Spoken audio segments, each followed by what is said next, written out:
नमस्कार, मैं हूं रजत अवस्थी और आप देख रहे हैं इम्पैक्ट भारत टीवी। एक आदमी चुनाव जीतने के लिए कितनी सफाई के साथ और कितनी शातिर दिमाग के साथ कितनी बार झूठ बोल सकता है, ये तो मतलब आप केजरीवाल से सीख सकते हैं। वैसे तो अरविंद केजरीवाल जी जो है दिल्ली के मुख्यमंत्री रह चुके हैं और फिर एक बार वो मुख्यमंत्री पद के दावेदार हैं। इसके साथ ही कुछ दिनों पहले वो कई महीनों के लिए जेल की सैर कर करके भी आए हैं। आरोप था उन पर शराब घोटाले का। उनके कई बड़े मंत्री भी, उप मुख्यमंत्री भी उनकी कैबिनेट के जो दिल्ली सरकार के थे, वो भी जेल होकर के आए हैं और भी कई लोग होकर के आए हैं। फिर ड्रामा रचा, किसी अपनी एक मंत्री को उन्होंने मुख्यमंत्री बनाया जब चुनाव होने वाले थे, नजदीक थे। ये सब चीजें होने के बावजूद अब जब दिल्ली में चुनाव का ऐलान हो गया और जैसे जैसे चुनाव की तारीखें नजदीक आ रही हैं, वैसे वैसे अरविंद केजरीवाल रोज एक नया झूठ लेकर के आ जाते हैं। हम खुलकर बोल रहे हैं, झूठ इसलिए कह रहे हैं क्योंकि उन चीजों का कोई सिर पैर है ही नहीं। किसी भी तरह से कोई सच्चाई उनमें है नहीं, क्योंकि अगर कोई सच्चाई है तो उसे साबित करें, लेकिन वो साबित कैसे करेंगे? उन्हें तो बस जनता को बेवकूफ बनाना है। वो अगर कोई वादा लेकर के आते हैं तो वो भी ऐसे समय पे चुनाव के टाइम लाते हैं और कहते हैं कि अगर हम जीत गए तो ऐसा कर देंगे, वैसा कर देंगे, जबकि दिल्ली की अधिकांश जगहों पर जनता अभी भी उनके झूठे वादों की दुहाई दे देकर रो रही है। यमुना सफाई के नाम पर उन्होंने कितने ही साल ले लिए और अब इस चुनाव में भी उन्होंने खुलकर बोला कि हाँ, मैं ये नहीं कर पाया लेकिन इस बार कर दूंगा। तो जब आप पहले नहीं कर पाए तो अब कैसे कर देंगे केजरीवाल जी? अब एक नया विवाद शुरू हुआ। विवाद के जनक हमेशा की तरह माननीय केजरीवाल जी थे। विवाद यह था, उन्होंने अपनी राजनीतिक उल्लू सीधा करने के लिए और जनता को गुमराह करने के लिए एक बयान जारी किया। उन्होंने कहा कि हरियाणा की सरकार जो कि बीजेपी की है, वो यमुना में जहर मिला रही है। क्या हम दिल्ली की जनता को मरने दें? तो उन्होंने ये सवाल उठाए, ऐसा उनका बयान था। उसके बाद क्या था? बीजेपी आक्रामक हो गई, उसने सबूत मांगे।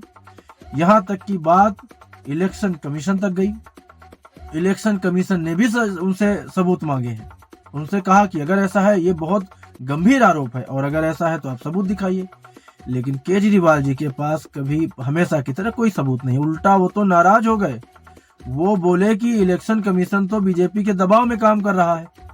भाई, अगर आप कोई भी इतना बड़ा बयान देते हो तो उसके सबूत तो दिखाओ, और अगर आपकी बात नहीं मानी जाती तो आप कहते हो बीजेपी बीजेपी। तो इसी पूरी खबर का विश्लेषण मैं आपको करके बताने वाला हूं कि पूरा मामला क्या है, पूरी सच्चाई क्या है। तो चुनाव आयोग ने कहा है केजरीवाल से, यमुना में जहर का सबूत दीजिए। केजरीवाल ने कहा, चुनाव आयुक्त राजनीति कर रहे हैं, दिल्ली से चुनाव क्यों नहीं लड़ लेते? मतलब अगर कोई अधिकारी इनसे इनकी बात का कोई प्रूफ मांग ले तो ये कहते हैं कि वो बीजेपी में शामिल हो गया है। जैसे कुछ समय पहले महाराष्ट्र में चुनाव हुए थे तो उद्धव ठाकरे का जब हेलीकॉप्टर चेक किया गया तो उन्होंने भी वीडियो बना के ड्रामेबाजी की थी। वही यहाँ पे देखने को मिल रहा है। भाई, बयान अगर आप दे रहे हो, इतना बड़ा बयान दे रहे हो, इतना बड़ा दावा कर रहे हो कि यमुना में जहर मिलाया जा रहा है, तो कृपया करके उसके सबूत तो दो। कैसे यकीन करेगी जनता? जैसे हमेशा आप उल्लू बनाते हो, कैसे यकीन करेगी? तो इस पूरी खबर का आगे आपको पहले हम बताते हैं क्या है मामला पूरा। तो दिल्ली विधानसभा चुनाव के बीच यमुना के पानी को लेकर अरविंद केजरीवाल और चुनाव आयोग के बीच गुरुवार को जमकर बयानबाजी हुई। चुनाव आयोग ने केजरीवाल को चिट्ठी लिखी और उनसे जो चुनाव आयोग है उसने 5 जो है सवाल किए, और उनका सवाल जायज भी है। उन्होंने सवाल किए। आयोग ने पूछा कि यमुना के पानी में किस जगह जहर मिला, इसके सबूत दे। भाई, कहीं तो मिलाया गया होगा, इतनी बड़ी नदी है, उसमें ना थोड़ी ना बोतल 2 बोतल उसमें कोई जहर मिला देगा। तो कहाँ मिलाया गया, इसका सबूत दे। अमोनिया के बढ़ते लेवल के मुद्दे को जहर आदि के आरोपों से मिलाए बिना 31 जनवरी सुबह 11 बजे तक जवाब दें, वरना कार्रवाई की जाएगी। चुनाव आयोग कह रहा है कि आप जवाब दें या फिर इतने बड़े गंभीर आरोप और निरर्थक आरोप के उसमें आप पर कार्रवाई की जाएगी। इस पर अरविंद केजरीवाल ने कहा, दिल्ली में खुलेआम पैसे और चादरें बांटी जा रही हैं। चुनाव आयोग इस पर कार्रवाई नहीं करता। मुख्य चुनाव आयुक्त राजीव कुमार राजनीति कर रहे हैं, यमुना के पानी की 3 बोतलें भेजेंगे। राजीव कुमार प्रेस कॉन्फ्रेंस में पानी पीकर दिखा दें। उसके बाद केजरीवाल ने कहा, राजीव कुमार 18 फरवरी को रिटायर हो रहे हैं, उन्हें रिटायरमेंट के बाद नौकरी चाहिए। उन्होंने चुनाव आयोग का कबाड़ा कर दिया। उन्होंने जैसी भाषा आज लिखी है, यह इलेक्शन कमीशन का काम नहीं है। उन्हें इतिहास माफ नहीं करेगा। यदि राजीव कुमार को राजनीति करनी है तो वो दिल्ली की किसी विधानसभा सीट से चुनाव भी लड़ सकते हैं। अब आप सोचिए, गंभीर आरोप लगाए केजरीवाल और उसका भी ठीकरा फोड़ दे चुनाव आयोग पर। मतलब वो सवाल भी ना करे, वो उनसे सवाल भी ना करे और उनसे सबूत भी ना मांगे, जबकि केजरीवाल खुद इतना बड़ा विवाद पैदा कर रहे हैं, लेकिन चुनाव आयोग उनसे कोई सवाल ना करे। ये कैसे होगा? तो चुनाव आयोग ने केजरीवाल से 5 सवाल पूछे हैं। तो पहला उनका सवाल है, पानी में कौन सा जहर मिलाया गया, ये बताइए। दूसरा, जहर मिलने का सबूत दिखाइए। तीसरा, किस जगह पर जहर पाया गया, ये बताइए। जल बोर्ड के किस इंजीनियर ने इसे डिटेक्ट किया, ये बताइए। इंजीनियरों ने पानी में जहर रोकने का कौन सा तरीका बताया है? भाई अगर पानी में जहर मिलाया गया तो आपको बताना पड़ेगा ना कि भाई आपने क्या तरीका अपनाया कि वो जहर की काट हो सके ताकि जनता सुरक्षित रहे। आप ये भी तो बताएंगे कि नहीं बताएंगे? जबकि हरियाणा के जो सीएम है, उन्होंने यमुना का जल पी करके दिखाया और प्रेस कॉन्फ्रेंस करके कहा ये बेबुनियाद जो है आरोप है। 27 जनवरी को केजरीवाल ने, अब आपको हम पूरा सिलसिलेवार तरीके से बताते हैं कि पूरी घटना कैसे घटी और इसमें अब तक कब कैसे क्या हुआ है। 27 जनवरी को केजरीवाल ने यमुना के पानी को जहरीला करने का आरोप लगाया। केजरीवाल ने हरियाणा की भाजपा सरकार पर यमुना के पानी को जहरीला करने का आरोप लगाया था। केजरीवाल ने कहा था, दिल्ली के लोगों को पीने के लिए पानी हरियाणा और उत्तर प्रदेश से मिलता है। भाजपा की हरियाणा सरकार ने यमुना के पानी को जहरीला कर दिया। 28 जनवरी को चुनाव आयोग ने केजरीवाल से सबूत पेश करने को कहा। इलेक्शन कमीशन ने केजरीवाल से उनके यमुना के पानी में जहर वाले दावे पर बुधवार यानी 29 जनवरी रात 8 बजे तक सबूत मांगे। भाजपा की तरफ से केजरीवाल के खिलाफ शिकायत दर्ज कराने के बाद चुनाव आयोग ने कहा था कि केजरीवाल ने भाजपा की हरियाणा सरकार पर बहुत ही गंभीर आरोप लगाया है, जिससे राज्यों के बीच नफरत पनप सकती है। ये बहुत बड़ा, यही मैं आपको अभी बता रहा था, ये बहुत बड़ा आरोप है। इसे मजाक में नहीं लिया जा सकता, न ही इसे चुनावी स्लोगन माना जा सकता है कहीं पर। ये दोनों राज्यों के बीच की बात है, क्योंकि यमुना हरियाणा से आ रही है दिल्ली, तो इस वजह से उन्होंने कहा कि ये बहुत बड़ा आरोप है। 29 जनवरी को मोदी ने यमुना का पानी प्रधानमंत्री भी पीता है, ऐसा बोला।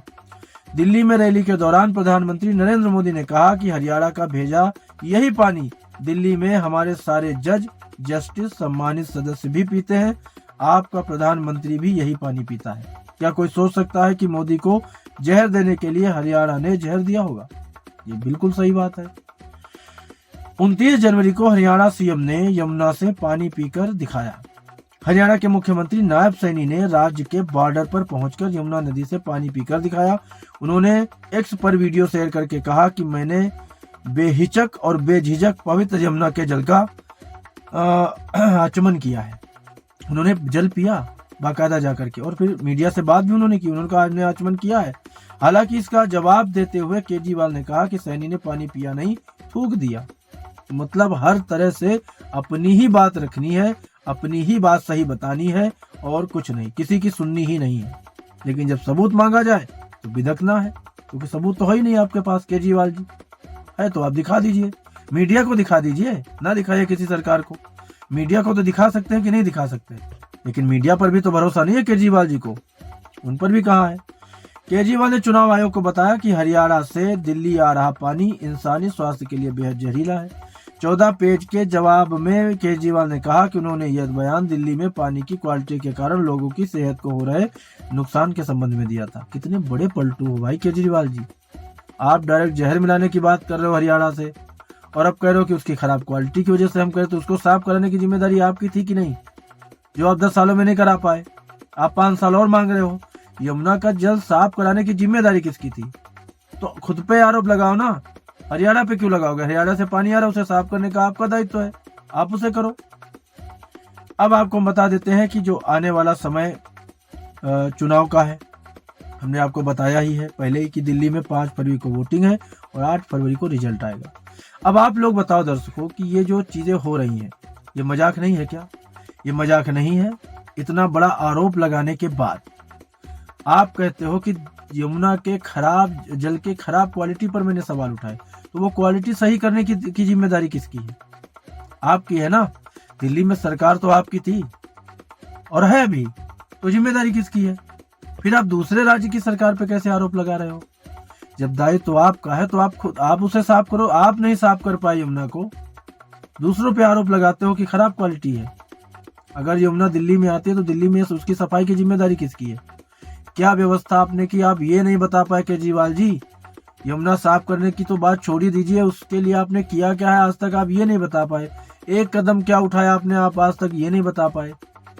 तो ये तमाम चीजें घटना घटी हैं। केजरीवाल एक्सपोज हो गए हैं मेरी नज़र में, और हमने ये खबर इसलिए आपको दिखाई है। तो दिल्ली के जितने भी दर्शक मेरा ये शो देख रहे हैं वो सावधान रहें और इस तरह की किसी भी अफवाह के चक्कर में ना पड़ें। सोच समझ कर वोट दें। बेचारा बन के बहुत लोग वोट मांगेंगे और बाद में बेचारा बन के आपको उनके आगे अपनी सुविधा की चीज़ें हाथ फैलाकर मांगनी पड़ेंगी, फिर भी मिलेंगी नहीं। तो जो भी चुनना है, जिसे भी चुनना है, सोच समझ कर सही व्यक्ति को चुनिए। और इस तरह के जो ढोंग करते फिर रहे हैं, इतना बड़ा ढोंग हुआ है अभी कुछ महीनों में, पिछले आप सबने देखा है। और ये बात मैं बड़े दावे के साथ, जिम्मेदारी के साथ खुलकर बोलता हूँ, क्योंकि दिल्ली की जनता का भविष्य जो है ना, मेरी नज़र में अब आप आम आदमी पार्टी के हाथ में नहीं है। अन्ना जी पहले ही बोल चुके हैं, कुछ ज़्यादा मुझे जानकारी नहीं है, लेकिन उन्होंने भी बोला था। तो लोग कहते हैं भाई बीजेपी ने भी वार किया कि भाई ये तो अन्ना के भी नहीं हुए। कुमार विश्वास जी खुलकर बोलते हैं, कई आप उनके इंटरव्यू देख सकते हैं, उन्होंने भी इनकी सच्चाई कई बार उजागर की है। और बहुत से ऐसे पत्रकार भी हैं जिन्होंने की है। तो आप समझ लीजिए। और आपने देखा था एक सम्मानित न्यूज़ चैनल है, उसकी एक पत्रकार थी, क्योंकि उनके शीश महल की स्टोरी चल रही थी, तो पंजाब में उसे कितना प्रताड़ित किया गया था। महिला थी वो, इस देश की बेटी थी ना वो, केजरीवाल जी इस देश की बेटी थी। और आपकी ही पार्टी के एक कार्यकर्ता, उसका क्या हाल हुआ, इनके यहाँ इनके ही उसी शीश महल में उसके साथ मारपीट हुई, स्वाति मालीवाल। तो ये सारी घटनाएं भी देखा है दिल्ली की जनता ने। तो दिल्ली की जनता किसी के मासूम चेहरे पे ना जाए, वो अपने विवेक के हिसाब से सही व्यक्ति को चुने, क्योंकि भविष्य की बात है, दिल्ली के विकास की बात है, देश हित की बात है। जो आपको उचित लगता है उसे आप चुने। लेकिन इनकी जो पार्टी है, जिस तरह के ये ढोंग कर रहे हैं, झूठी चीज़ें लेकर के सामने आ रहे हैं, मैं इससे कम से कम बहुत ज़्यादा रुष्ट हूँ। आज की इस खबर का विश्लेषण करने का मेरा यही मकसद था कि मैं आपको बताऊं कि ऐसे लोग, अब आप सोच लो क्या हो रहा है। राहुल गांधी को आप देखो, कांग्रेस पार्टी को देखो, कल तक इनके साथ लोकसभा चुनाव लड़ रहे थे, आज कहते हैं कि केजरीवाल मोदी से डरते हैं, केजरीवाल शीश महल में रहते हैं। अरे भाई, केजरीवाल भ्रष्टाचार है, शराब घोटाला केजरीवाल ने कराया, ये राहुल गांधी की रैली के भाषण है। तो जब आपको पता है ये इतने खराब आदमी थे, तो आप इनके साथ चुनाव क्यों लड़ रहे थे राहुल गांधी जी? तो ये सब दोहरे चरित्र वाली पार्टियां हैं, मौके का फायदा उठाती हैं, पब्लिक को बेवकूफ़ समझती हैं। लेकिन मेरे हिसाब से पब्लिक बेवकूफ़ नहीं है, आप सब समझदार हो और आप सभी सोच समझकर जो सही पार्टी है, जो सही व्यक्ति है, उसे आप वोट दीजिए। क्योंकि दिल्ली के भविष्य की बात है, 5 साल थोड़े नहीं होते, 5 वर्षों में किसी भी प्रदेश का विकास भी हो सकता है और विनाश भी हो सकता है। तो आज की इस बड़ी खबर का विश्लेषण यहीं तक। अब हमारी मुलाकात आपसे होगी जल्द एक और बड़ी खबर के साथ। तब तक आप देखते रहिए इम्पैक्ट भारत टीवी।